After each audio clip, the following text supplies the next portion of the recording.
தமிழ் வழி படித்தவர்களுக்கு அரசு வேலைவாய்ப்பில் முன்னுரிமை என்கிற அந்த சட்டத்தையே ஒரு துறை தமிழ்நாட்டில் நடைமுறைப்படுத்தாமல் இருந்து வந்தது. இதை நான் கண்டுபிடித்து மூத்த வழக்கறிஞர் அஜ்மல் கான் மூலமாக அன்றைய இருவர் bench mister justice Kirubakaran, Pugazhendhi இருவர் கவனத்திற்கு எடுத்துச் சென்ற போது அவர்கள் தமிழ்நாட்டில் தமிழ் வழியில் படித்துவிட்டு தமிழ்நாட்டில் வேலை கேட்காமல் லண்டனில் வேலை கேட்பார்கள் என்று ஒரு வரலாற்று சிறப்புமிக்க தீர்ப்பை வழங்கி தமிழ்நாடு அரசு சீருடை பணியாளர் துறையின் சார்பான டிஜிபி அவர்களையும் தமிழ்நாட்டுடைய அட்வொகேட் ஜெனரலையும் மதுரைக்கு அழைத்து நீங்கள் நடைமுறைப்படுத்த வேண்டும் உத்தரவு பிறப்பித்து அதை நடைமுறைப்படுத்தியவன் வேல்முருகன். அதைத்தான் இன்றைக்கு சட்டமன்றத்தில் நான் எழுந்து சொன்னேன். கடந்த கால ஆட்சியில் இந்த மாதிரி சட்டம் இருந்தோம், காவல்துறையில் அந்த சட்டத்தை நடைமுறைப்படுத்தல. அதனால என் உயிரை விட மேலான என் தாய்மொழியான தமிழை தமிழ்நாட்டில் ஆட்சி மொழியாக, அலுவல் மொழியாக, பாடமொழியாக, பயிற்சி மொழியாக கட்டாயம் நீங்கள் நடைமுறைப்படுத்த வேண்டும். இந்த வழக்கு உச்சநீதிமன்றத்தில் நிலுவையில் இருக்கிறது. அதே மாதிரி பக்கத்திலே நம்முடைய தெலுங்கானாவில் 25/2/2025 ஒரு அரசாணை வெளியிட்டிருக்கிறார்கள்.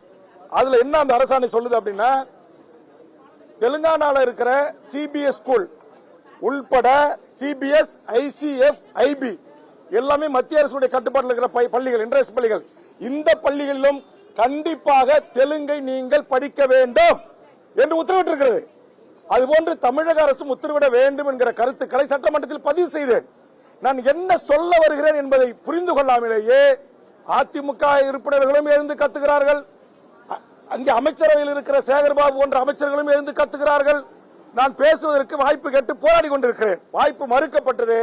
அந்த ஜனநாயக மாண்பை தெரிந்த காலத்தினால் நாடாளுமன்றத்திலே எப்படி பேரவைத் தலைவர் முன்பாக சென்று வாய்ப்பை கொடுங்கள் என்று கேட்கிறார்களோ, அதே போன்று நானும் எனது இருக்கையில் இருந்து சென்று பேரவைத் தலைவர் முன்பாக இருந்து எனக்கு முழுவதுமாக என் கருத்தை பதிவு செய்ய நேரம் கொடுங்க கேட்டேன். இது தவறா? இதற்கு சேகர்பாபு அவர்கள், நீ எதற்கெடுத்தாலும் முந்திரி கொட்டை மாதிரி முந்தி பேசுகிறாய், எல்லாம் தெரிந்தவர் போல் பேசுகிறாய் என்று ஒருமையில் என்னை குறித்து பேசினார். உடனே நான் அவரிடத்தில் சென்று, இது போன்று ஒருமையில் என்னிடத்தில் பேசக்கூடாது, கலைஞர் ஆட்சியில் போட்ட அரசாணையை அதிமுக ஆட்சியில் நடைமுறைப்படுத்தல, 10 ஆண்டு கால அதிமுக ஆட்சியில அது காவல்துறையில டைரக்ட் எஸ்ஐல நடைமுறைக்கு இல்ல, இதற்காக வழக்கு தொடுத்து உயர்நீதிமன்றத்தில் வழக்கை பெற்று நடைமுறைப்படுத்தி வந்தான் வேல்முருகன். இதைத்தான் சட்டமன்றத்தில் பேசுவதற்கு எனக்கு அனுமதி வேண்டும் தான் கேட்டேன். இது எப்படி மரபு மீறிய செயல்? இது எப்படி சட்ட விதியை மீறிய செயல்? இது எப்படி இந்த பேரவை அவமதிக்கிற செயல்? அப்ப சேகர்பாபு தவறான தகவலை நான் இருக்கைக்கு வந்து அமர்ந்த பிறகு சொல்லி அதை மாண்புமிகு முதலமைச்சர் அவர்கள் தவறாக புரிந்து கொண்டு வேல்முருகன் இந்த அவையில் தவறாக நடந்து கொள்கிறார், அதிக பிரசங்கிதனமாக நடந்து கொள்கிறார் என்று சேகர்பாபு சொன்ன அதே வார்த்தையை முதலமைச்சர் திரும்பி சொன்னது உண்மையிலேயே எனக்கு வருத்தம் அளிக்கிறது. மாண்புமிகு தமிழ்நாடு முதலமைச்சர் அவர்களே, உங்கள் தந்தை முத்தமிழறிஞர் கலைஞர் அவர்கள் தமிழ்நாட்டில் பாடமொழி, பயிற்சி மொழி, எல்லா மொழியும் தமிழா இருக்கணும்னு சொன்னாங்க. அந்த உத்தரவு கடந்த கால ஆட்சியில் நடைமுறைப்படுத்தல. தமிழ்நாட்டுடைய வேலை வாய்ப்புகளை 20% உங்க தந்தை உத்தரவு போட்டாரு.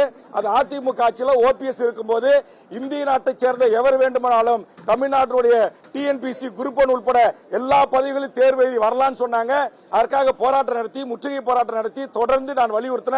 அதிமுக ஆட்சியில் கண்டுகல.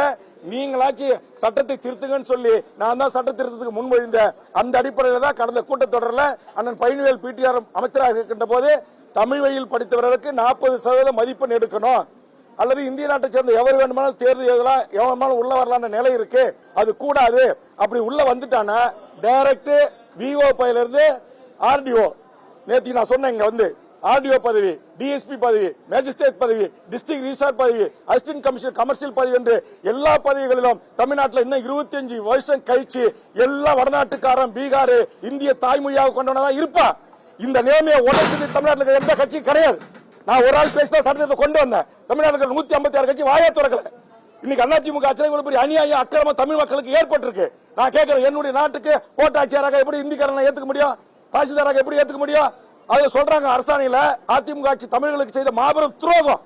அந்த துரோகத்தை நான் சொல்றத, தோல் உரித்து காட்டுறத சகித்துக் கொள்ள முடியாத கடந்த கால அதிமுகவில் இருந்து திமுகவுக்கு வந்த சேகர்பாபு அதிமுக அமைச்சர்களோடு, அதிமுக முன்னாள் அமைச்சர்களோடு நெருக்கமா பழகிறவர்கள் அதிமுகவை காப்பாற்றுவதற்காக அவர் என்ன விமர்சனம் செய்கிறார். நான் பகிரங்கமா குற்றம் சாட்டுறேன். அதிமுக ஆட்சியில தான் டிஎன்பிசில அது அண்டை நாட்டை சேர்ந்தவன் உள்ள வரலான்னு சட்ட திருத்தம் கொண்டு வந்தாங்க. ஏன் அப்ப திமுக இருந்த சேகர்பாபு அதை கேட்கல? நான் கேட்டேன், நான் கண்டுபிடிச்சேன். நான் கொண்டு வந்து முதலமைச்சர்கிட்ட சொல்லி சட்ட திருத்தம் கொண்டு வந்து இன்னைக்கு தமிழ்நாட்டை சேர்ந்த தமிழர்கள் தாய்மொழியில பேச எழுத படிக்க தெரிஞ்ச தேர்வு வச்சா 40 மதிப்பெண் பெற்றாதான் வேலைக்கு போக முடியும் நிலையை நான் உருவாக்கினேன். இது என் தாய்மொழி தமிழுக்கு நான் செய்த தொண்டு. தமிழுக்கு ஒரு கேடு என்று சொன்னால் என் உயிரை தியாகம் செய்வேன் என்றுதான் பேரவைத் தலைவர் முன்பாக நின்று நான் கோஷமிட்டேன். இது தவறா?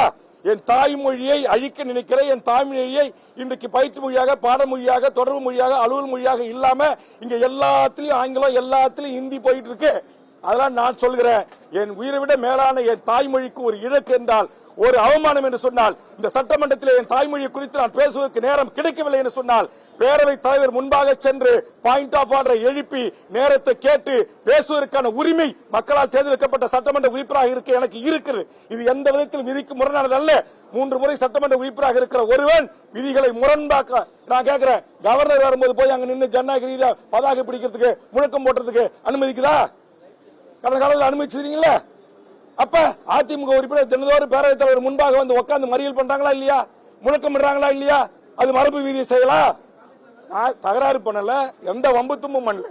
என் தாய்மொழி தமிழ் இங்க பெயர் பலகைகள்ல இல்ல, ஆட்சி மொழியா இல்ல, அலுவல் மொழியா இல்ல, கோப்புகள்ல இல்ல. இங்க வரலாற்று அதிகாரி வந்து உயர்துறை அதிகாரிகளா செயலாளரா காவல்துறையில வந்து உட்காந்துக்கிட்டு இங்க டைரக்ட் எஸ்ஐக்கு நான் தமிழ்ல படிச்சவனை எடுத்தானாக்கா அவன் உயர்நீதிமன்றத்தில் உச்சநீதிமன்றத்தில் வழக்கு அபிடோட் தாக்கல் பண்றதுக்கு தகுதியானவன ஆங்கிலத்தில் அவனால பண்ண முடியாது. அப்ப நாங்க தமிழ் வழியில படிச்ச தமிழர்கள் நாங்க எங்க போறது? நீ வாடா என் தமிழை கற்றுக்கிட்டு என் நாட்டுல வேலை செய்ய. அதான் தெலுங்கானா உத்தரவு போட்டிருக்காங்கல்ல, சிபிஎஸ் ஸ்கூல்லயே நீங்க என்ன பண்ணி உத்தரவை நான் படிக்கிறேன் 27 இணையத்தில் தட்டி பாருங்க. அந்த உத்தரவை காட்டி நான் பேச போராடுறேன், பேச அனுமதி கேட்கிறேன், அனுமதி மறுத்து நான் தகராறு செய்கிறேன்னு சொல்றாங்க.